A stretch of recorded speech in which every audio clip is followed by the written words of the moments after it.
Oke, selamat datang di perkuliahan analisis regresi. Nah, pada perkuliahan kali ini ada dua hal yang akan kita bahas. Yang pertama tentang pendahuluan analisis regresi itu sendiri. Kemudian yang kedua adalah hubungan antara variabel dependent dengan variabel bebas.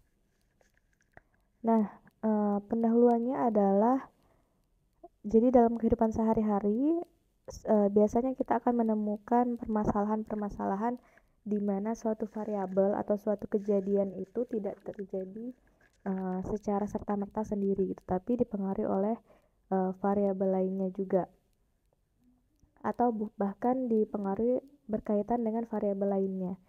Nah, jadi kalau di sini secara umum memang dinotasikan kalau suatu variabel itu dinotasikan dengan y, kemudian variabel yang mempengaruhinya atau variabel y tadi dipengaruhi oleh variabel lain yang dinotasikan sebagai x gitu. Jadi variabel x mempengaruhi variabel y atau variabel y dipengaruhi oleh variabel x. Nah, ini notasinya y dan x ini adalah yang secara umumnya saja. Tapi nanti boleh nggak ditukar ya, boleh-boleh aja. Boleh nggak pakai z, pakai w, pakai huruf-huruf yang lain, boleh-boleh saja jawabannya. Jadi jangan terkesan menghafal bahwa ini y, ini pasti x gitu. Nggak boleh urutannya dirubah. Contohnya apa? Contohnya misalnya kita ingin meneliti hubungan antara pola konsumsi seseorang dalam suatu komunitas tertentu dengan penghasilannya per bulan. Jadi contohnya misalnya yang pertama kita pengen lihat hubungan antara pola konsumsi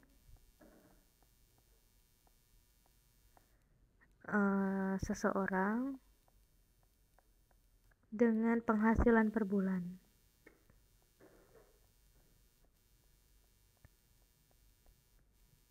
Nah, kita harus tahu yang pertama yang mana yang berperan sebagai yang mana yang dipengaruhi, yang mana yang mempengaruhi gitu. Nah, itulah nanti yang bisa menentukan mana si Y, mana si X kalau secara umum tadi. Jadi, misalkan ternyata pola konsumsi seseorang dengan penghasilan per bulan. Berarti yang mempengaruhi itu apa? Mempengaruhi adalah penghasilan per bulannya misalnya. Berarti ini sebagai X, kemudian pola konsumsinya sebagai Y. Jadi penghasilan per bulan itu mempengaruhi pola konsumsi seseorang, atau pola konsumsi seseorang dipengaruhi oleh penghasilan per bulan. Kemudian contoh lainnya adalah misalkan contoh yang kedua adalah hubungan antara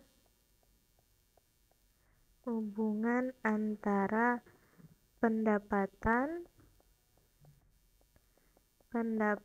suatu perusahaan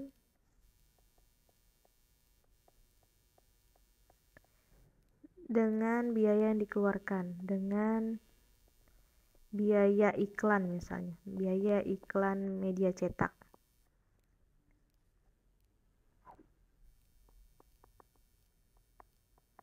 Nah, ini kita harus tahu juga mana yang dipengaruhi, mana yang mempengaruhi.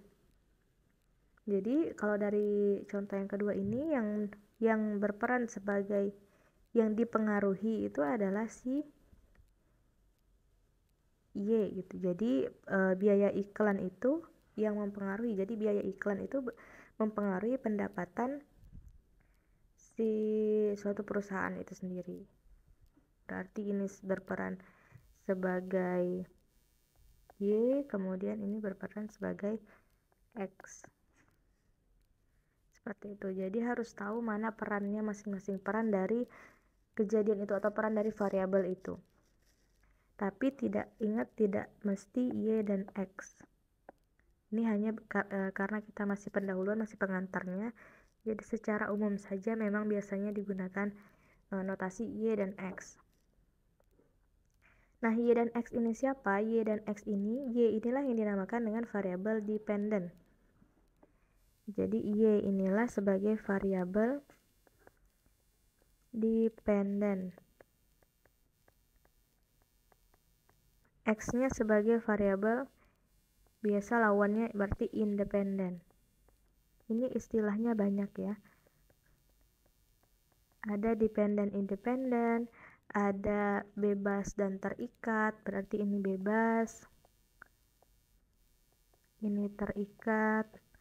Kemudian ada lagi istilahnya respon dan prediktor, berarti ini yang menjadi respon, ini yang prediktor. Nah, yang mana yang boleh dipakai? Sebenarnya boleh semuanya dipakai asalkan konsisten dari awal sampai akhir. Misalkan dari awal menggunakan dependen dan bebas, ya dari awal sampai akhir juga dependen dan bebas. Jangan tiba-tiba dependen dan bebas, nanti di tengah-tengah dependen dan independen. Seperti itu. Jadi harus konsisten. Dan harus tahu apa sih maksudnya variabel dependen itu. Pasti maksudnya variabel independen itu. Supaya kalau diganti Y dengan X nih hurufnya diganti, sama saja. Karena kita tahu konsepnya gitu. Jadi bukan karena kita menghafal oh ini Y ini X gitu, tapi memang karena kita tahu konsepnya, maka kalau dibolak-balik juga nggak apa-apa. Yang penting kita tahu mana variabel independen, mana variabel dependennya. Nah, apa yang digunakan untuk menganalisis tadi contoh-contoh itu, yaitu dengan menggunakan analisis regresi namanya. Jadi ada analisis regresi di sini. Ketutup ya. Analisis regresi. Analisis regresi ini nantilah yang membangun model matematis untuk menjelaskan bentuk hubungan antara kedua variabel tersebut kalau ada hubungannya. Misalnya kalau kita beranggapan bahwa ada hubungan linier antara contoh satu tadi pola konsumsi dengan penghasilannya, maka untuk menguji apakah anggapan tersebut kita akan mengambil sampel untuk menguji anggapan tersebut kita akan mengambil sampel yang terdiri dari beberapa orang anggota komunitas di perusahaan itu atau anggota komunitas di mana kemudian kita periksa pola konsumsinya seperti apa dan penghasilan mereka berapa aja gitu. Jadi intinya kita punya data, misalnya untuk yang contoh satu kita survei ke 30 orang misalnya. Ini orang ke satu, orang kedua, orang ketiga misalnya, sampai orang ke-30 kita data pola konsumsinya gimana, pola konsumsinya seperti apa, kemudian pendapatannya seperti apa. Misalnya kita ambil pola konsumsi ini untuk belanja sehari-hari, dia berapa uang yang dihabiskannya. Oh ini habisnya 100.000, pendapatan per bulannya berapa, misalnya 3 juta. Orang kedua seperti apa, pendapatannya berapa, orang ketiga seperti apa, pendapatannya berapa. Jadi kita mengumpulkan data tersebut, baru kemudian kita bangun model matematisnya, yaitu menggunakan model analisis regresi supaya kita bisa tahu hubungannya apa. Ada nggak hubungan antara pola konsumsi dengan penghasilan per bulan. Nah, kalau memang ada hubungannya, nanti pasti akan tercermin dari persamaan model regresi tersebut, atau dari secara grafiknya bisa juga. Jadi bisa kita interpretasikan. Seperti itu. Nah,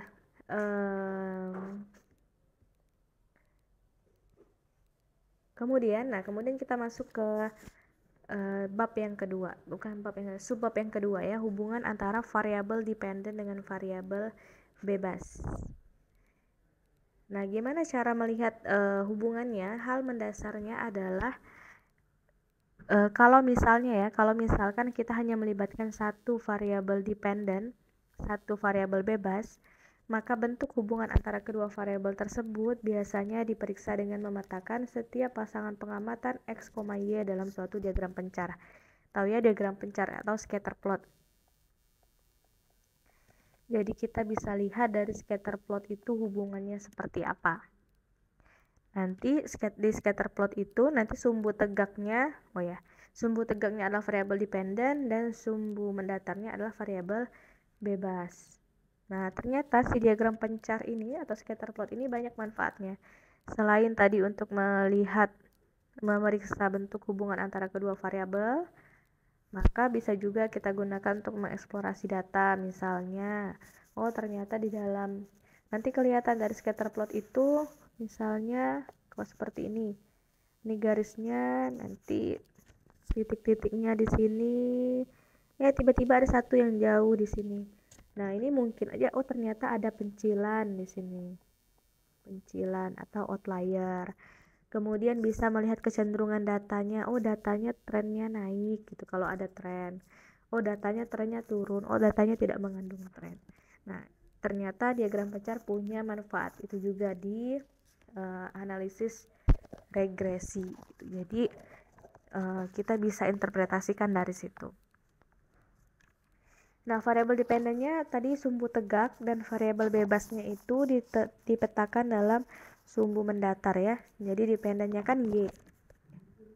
Dependennya Y, kemudian bebasnya X. Nah, jadi dia dipetakan seperti ini contohnya saja. Oke, kalau misalnya dari A dengan B, gambar yang A, gambar B, kita bisa lihat bahwa ini walaupun subjektif sifatnya, tapi saya rasa subjektifnya hampir sama nih, maksudnya pandangannya, karena tidak terlalu ambigu. Nah, untuk yang A dan B, cenderung bentuk hubungannya itu X dan Y-nya berbentuk linier. Kenapa? Karena dia berada di sekitaran, ini data-datanya, yang bulat-bulat itu data-datanya, observasinya, kemudian garisnya itu adalah garis regresinya. Nah, untuk A dan B, cenderung observasi-observasinya itu berada di sekitar garis regresinya, dan garis regresinya bentuknya berbentuk garis lurus gitu. Jadi hubungannya antara variabel X dan Y cenderung linier. Nanti ini kan ada persamaannya, ada persamaan garis regresinya, ini ada persamaan garis regresinya. Nah dari persamaan ini kan bisa kita lihat, oh hubungannya linier atau enggak. Tapi kalau secara grafik gambarnya bisa kita katakan, oh gambar A dan B ini cenderung linier karena cenderung berkelompok di sekitar suatu garis lurus. Kemudian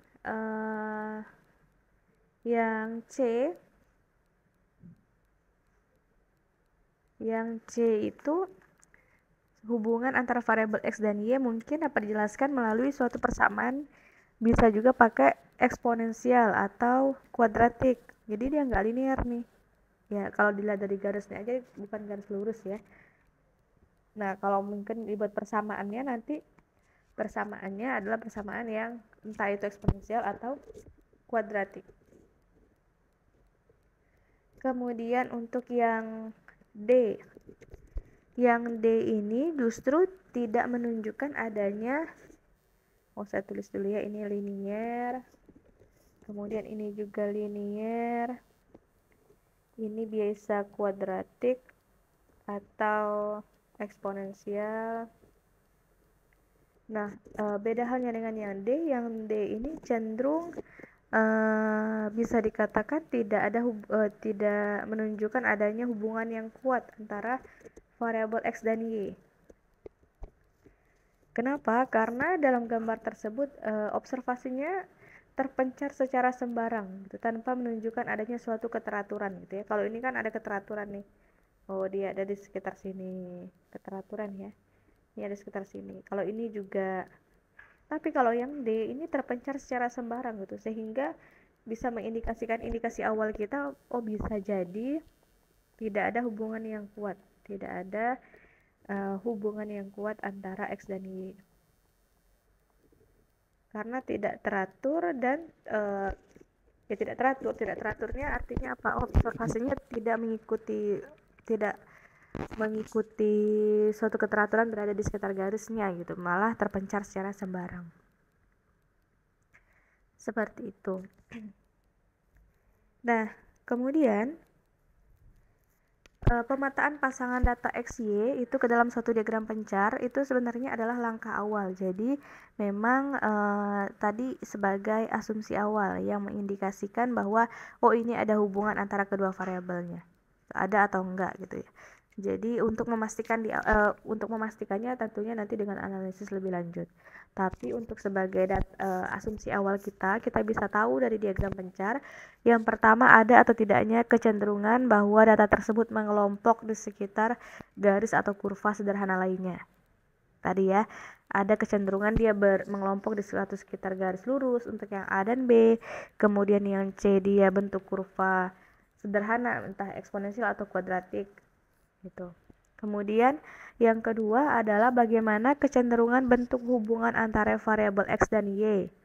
Gimana bentuknya? Apakah dia menaikkah dengan bertambahnya nilai X? Nah, ini interpretasi grafik ya. Kalau yang A dia akan menaik seiring bertambahnya X kah, atau akan menurun seiring bertambahnya X gitu. Nah, kalau yang A mungkin kita bisa katakan, oh seiring bertambahnya X dia menaik Y-nya, nilai-nilai Y menaik seiring bertambahnya nilai X. Kalau yang B sebaliknya, berarti nilai-nilai Y cenderung menurun dengan bertambahnya nilai X. Seperti itu, kita bisa lihat itu. Kemudian yang ketiga, bagaimana kekuatan hubungan antara variabel X dan Y. Nah, dikatakan memiliki hubungan yang kuat, yang erat, jika data dalam diagram pencar tersebut mengelompok di sekitar suatu garis lurus atau kurva sederhana lainnya. Semakin dekat jarak antara observasi itu dengan garisnya, maka semakin kuat hubungan kedua variabel tersebut. Contoh ya, kalau kita ambil contoh dari gambar ini, semakin dekat observasinya ke kurva, ke garis, maka dia semakin erat hubungannya.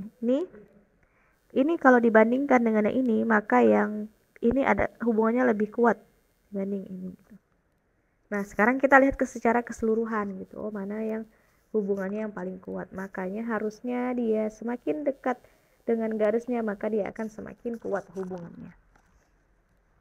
Semakin jauh dan tidak teratur, maka hubungannya semakin tidak kuat gitu. Nah, yang terakhir adalah dari diagram pencar ini kita bisa lihat kemungkinan adanya nilai pencilan dalam data. Ya, ada nggak sih pencilannya? Tadi contoh yang tadi kalau pencilannya nih, tiba-tiba ada yang jauh sendirian gitu. Nah, berarti itu mengindikasikan bahwa oh jangan-jangan itu adalah merupakan suatu pencilan. Nah, kalau tadi kita bicara tentang visualisasinya, asumsi awalnya gitu. Jadi kita buat dulu lah diagram pencarnya. Kalau kita punya data, kita mau regresikan, ada dua variabel, kita buat dulu diagram pencarnya. Nah, kemudian kita bisa kasih penilaian di awal. Oh, jangan-jangan dia nih nanti hubungannya nggak kuat nih. Oh, jangan-jangan dia nih nanti ada pencilan gitu. Nah, itu untuk sebagai pendeteksian dini. Nah, kemudian kalau hubungan antara variabel pengamatan X dan Y yang sesungguhnya itu secara matematisnya itu dapat dinyatakan dalam persamaan matematis berikut, yaitu Y sama dengan beta 0 plus beta 1X, dengan beta 0 dan beta 1 itu keduanya merupakan konstanta yang tidak diketahui nilainya. Jadi kita nggak tahu nilainya. Kemudian variabel X itu merupakan penduga bagi variabel Y. Nah, dalam persamaan tersebut variabel X itu tadi sudah penduga bagi variabel Y, dan secara grafis, nah ini seperti bolak-balik ya. Kalau tadi ada data, kita buat grafiknya, kemudian setelah itu kita dapat asumsi awalnya, kemudian kita buat modelnya seperti ini, dan dari model ini kita bisa buat grafiknya. Kita bisa tunjukkan dalam bentuk grafik lagi gitu. Jadi ini kita bisa jadikan bentuk grafik, yaitu dapat dinyatakan ini kan sebenarnya persamaan garis lurus ya, garis lurus yang memotong, ini kan persamaan garis lurus yang memotong sumbu tegak Y di titik beta 0 dengan kemiringannya atau gradiennya itu adalah beta 1 gitu ya. Nah, koefisien kemiringan suatu garis lurus itu menyatakan besar kenaikan atau penurunan garis tersebut dengan bertambahnya nilai X sebesar satu satuan. ya. Jadi ini interpretasinya aja sebenarnya. Jadi interpretasi kemiringan itu, gradiennya itu adalah besar kenaikan atau penurunan garis tersebut dengan bertambahnya nilai X sebesar satu satuan. Artinya kalau X bertambah satu satuan, maka yang terjadi seperti apa? Yang pertama, kondisi pertama, jika beta 1 besar dari 0, maka tadi kan persamaannya gini ya, Y sama dengan beta 0 ditambah beta 1X. Nah, kita bicara tentang beta 1 ya. Jika beta 1 besar dari 0, maka garis tersebut akan menaik sebesar beta 1 satuan dengan bertambahnya nilai X sebesar 1 satuan. Berarti kalau gradiennya positif, gradien positif kan bentuknya seperti apa? Seperti ini ya. Jadi kalau X-nya bertambah, ini kan X-nya makin bertambah 1, 2, maka dia akan naik juga gitu. Bertambah 1 satuan, maka garis tersebut akan menaik sebesar beta 1 satuan. Kemudian kebalikannya, kalau beta 1-nya kecil dari 0. Kalau beta 1-nya kecil dari 0, nah beta 1 kecil dari 0 gimana? Berarti misalnya gini. Maka garis tersebut misalnya ya akan menurun sebesar beta 1 satuan dengan bertambah nilai X sebesar 1 satuan. Makin bertambah X-nya, maka nilainya akan menurun sebesar beta 1. Yang ketiga, jika beta 1 sama dengan 0, artinya bentuknya seperti apa visualisasinya? Seperti ini misalnya, beta 1 sama dengan 0, maka garis tersebut merupakan garis yang mendatar, artinya tidak ada kemiringan kalau beta 1-nya sama dengan 0. Seperti itu. Jadi balik lagi, tadi dari data kita buat visualisasinya menggunakan diagram pencar, kita interpretasikan, punya asumsi awal, kemudian kita modelkan, kita punya persamaan. Dari persamaan ini bisa kita buat lagi menjadi suatu grafik lagi gitu, yang bisa kita interpretasikan dari grafik itu. Jadi tidak sesimpel yang misalnya sering dilakukan adalah punya data diregresikan langsung, tapi nggak tahu interpretasinya, nggak tahu menyajikan dalam grafiknya gitu ya. Jadi harapannya konsepnya harus dibenarin gitu supaya benar-benar paham alurnya seperti apa. Oke, kemudian ada contoh ini adalah persamaan garis lurus ya. Jadi ada dua contoh nih. Yang pertama itu garis persamaannya adalah Y sama dengan 1 tambah 2X. Yang kedua B-nya Y sama dengan 6 min 1,5X. Yang pertama artinya beta 0-nya itu sama dengan 1. Langsung di sini aja lah. Ini beta 0, ini beta 1. Ini beta 0, ini beta 1 ya. Beta 0-nya 1. Tadi kan titik beta 0 itu menginterpretasikan apa? Memotong sumbu tegak Y di titik beta 0. Titik potong dengan sumbu Y berarti dia inilah beta 1, beta 0-nya. Kemudian ini adalah beta 0-nya ya. Kemudian yang selanjutnya beta 1-nya gradien kemiringannya ya. Ini kemiringannya nih plus 2 dibagi plus 1 sama dengan 2. Berarti ini kemiringannya, kemudian ini kemiringannya sebesar min 1,5. Sebenarnya ini kita belum masuk ke regresinya, kita mengingat lagi materi tentang persamaan garis lurus ya. Anggap aja kita punya persamaan Y sama dengan 1 tambah 2X. Nah, gimana cara menggambarkannya? Gimana cara mencari gradiennya gitu. Nah, itulah yang sebenarnya dipakai di analisis regresi gitu. Jadi jangan merasa bingung kalau ini adalah persamaan garis lurus yang baru. Enggak, ini sama aja dengan persamaan garis lurus gitu, karena model regresi itu sama gitu bentuknya. Regresi yang sederhana sama bentuknya dengan persamaan garis lurus, makanya bisa disajikan dalam bentuk grafik itu sendiri. Oke, kita lihat yang gambar yang A, Y sama dengan 1 tambah 2X. Perhatikan bahwa garis tersebut memotong sumbu Y di titik 0,1 nih ya. Ini kan titiknya adalah 0,1, koordinatnya 0,1. Dan menaik sebesar 2 satuan setiap pertambahan nilai X. Nih, dari 0 ke 1, ini dia akan naik 2 nih, si Y-nya. Nih kan, di sini kan. 0 nih, saat 0 dia 1, saat 1 dia 3, naik berapa? Naik 2 satuan setiap pertambahan nilai di X sebesar 1 satuan. Seperti itu. Kalau yang B itu beta 0 nya adalah di titik 0,6, makanya beta 0 nya 6. Kemudian setiap pertambahan X sebesar 1 satuan, maka nilai Y-nya akan turun sebesar minus 1,5, sebesar 1,5 satuan gitu ya. Minusnya itu melambangkan turunnya. Jadi ini 1, misalnya 1 di sini, maka dia nilainya segini. 4,5 berarti nih di sini. Kemudian turun lagi, naik lagi X-nya sebesar 1 satuan, maka nilainya nanti di sini turun lagi 1,5 gitu. Dan seterusnya. Jadi itulah interpretasinya ya. Jadi kita kembalikan lagi ke grafiknya lagi dan bisa diinterpretasikan dari situ. Oke, selanjutnya, nah hubungan antara variabel Y dan X tadi kita sepakati sama-sama ya, bahwa dari awal variabel Y-nya itu adalah variabel dependen dan X-nya variabel bebas. Jadi saya tuliskan di sini hanya variabel Y dan X saja. Nah, ada dua hubungannya, ada dua jenis hubungan. Yang pertama deterministik, yang kedua stokastik.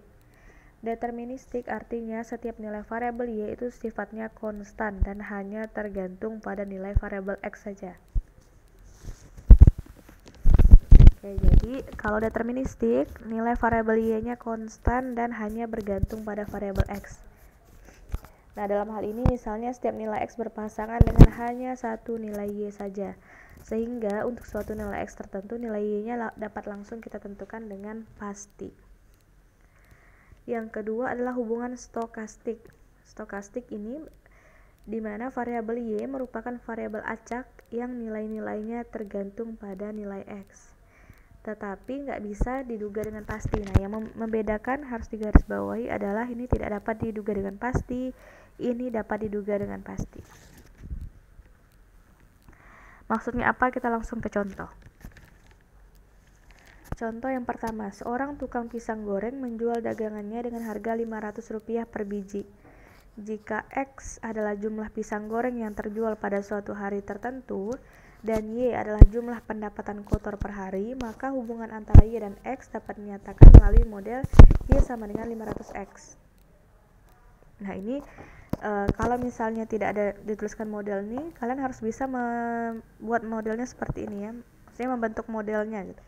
Kalau ini kan sudah dituliskan Y sama dengan 500X. Harus bisa memposisikan mana yang sebagai Y, mana yang sebagai X gitu. Jadi jumlah pisang goreng yang terjual itu mempengaruhi jumlah pendapatan kotor per hari, jelas ya. Nah, persamaannya Y sama dengan 500X.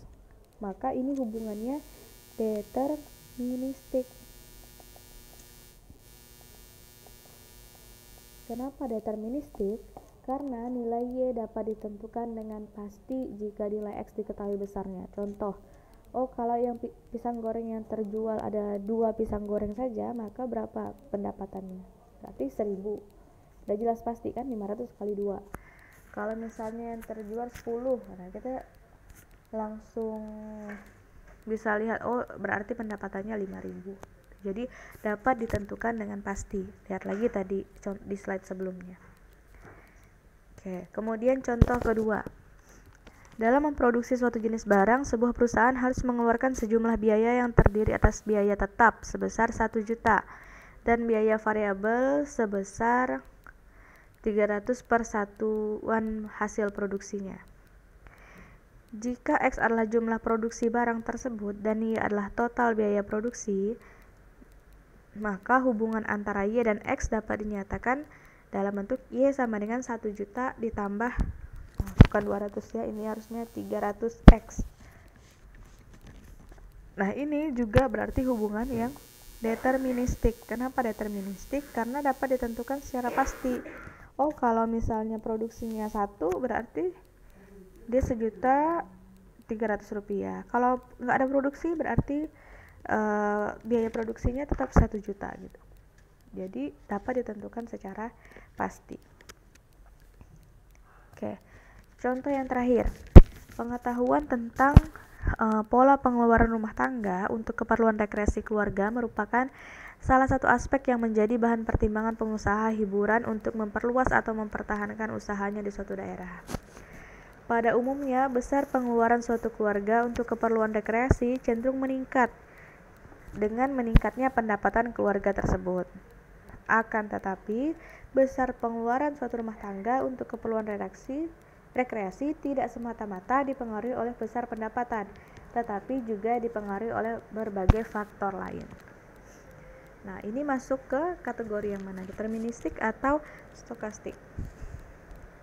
Karena dua contoh sebelumnya sudah deterministik, pasti ini karena contoh terakhir juga pasti namanya stokastik gitu ya. Nggak seperti itu ya. Ini namanya stokastik. Kenapa? Ayo kita bahas sama-sama. Kita cermati benar-benar kalimatnya. Kata kuncinya adalah besar pengeluaran suatu keluarga cenderung meningkat dengan meningkatnya pendapatan keluarga. Besar pengeluaran suatu keluarga cenderung meningkat dengan meningkatnya pendapatan keluarga tersebut. Berarti yang mana yang berperan sebagai X dan mana berperan sebagai Y. Sebagai X adalah pendapatan keluarga per bulan ya, karena ini yang mempengaruhi pengeluarannya. Ini X-nya. Dan Y-nya adalah pengeluarannya. Dalam kasus ini, untuk suatu nilai X tertentu, nilai Y nggak dapat ditentukan secara tepat. Kenapa? Karena ada kata kunci berikutnya. Akan tetapi, besar pengeluaran suatu rumah tangga untuk keperluan rekreasi tidak semata-mata dipengaruhi oleh besar pendapatan, tetapi juga dipengaruhi oleh faktor lain.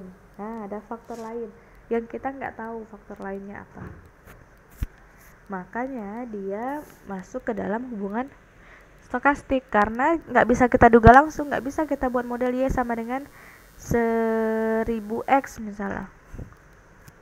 Oh, kalau misalnya pendapatannya 1000 berarti pengeluarannya 1.000.000 gitu. Enggak bisa kayak gitu. Jadi ada faktor lain ternyata.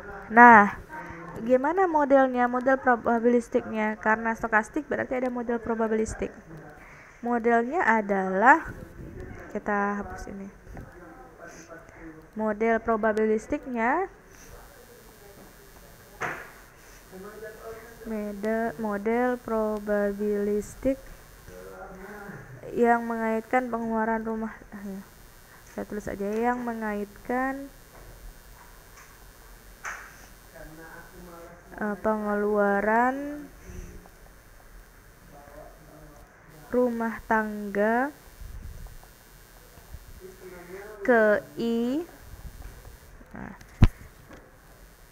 atau YI, berarti karena pengeluaran kan Y ya, jadi kalau rumah tangga ke I berarti YI, dengan pendapatan rumah tangga ke I berarti dia XI adalah ini ya, berarti di mana nih? YI sama dengan beta 0 ditambah beta 1 XI ditambah epsilon I. Nah, ada muncul epsilon I.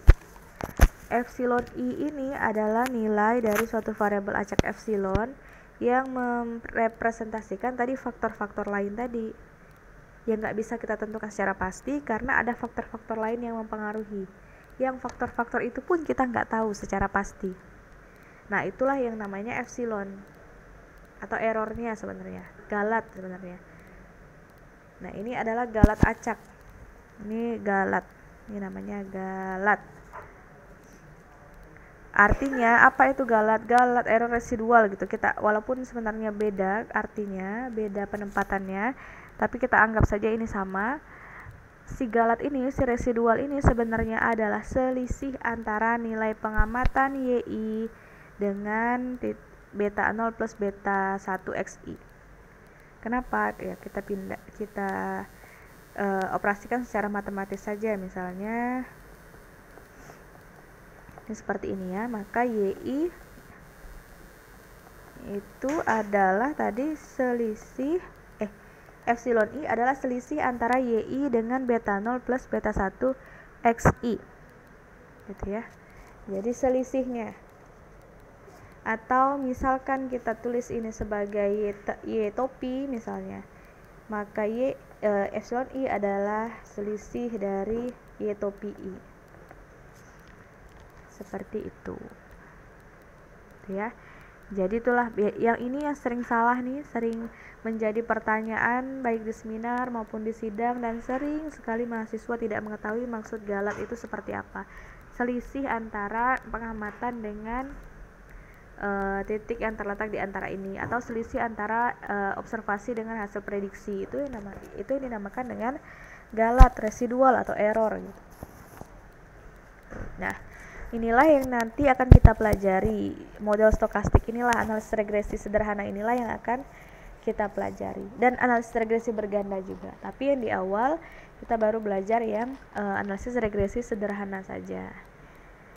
Nah, berapa slide tadi ya? 12 slide yang kita pelajari ini hanyalah pengantarnya saja sebenarnya.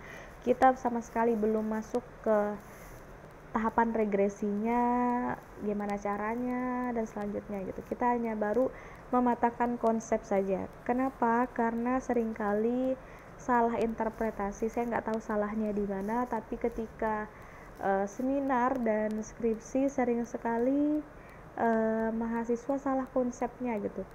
Hanya karena mentang-mentang oh ini dua variabel ini ada kaitannya, punya data kedua variabel, masukkan ke program, keluar hasilnya, dapat modelnya, tapi nggak tahu interpretasinya, tapi nggak tahu konsepnya, tapi nggak tahu cara menyajikan dalam grafiknya.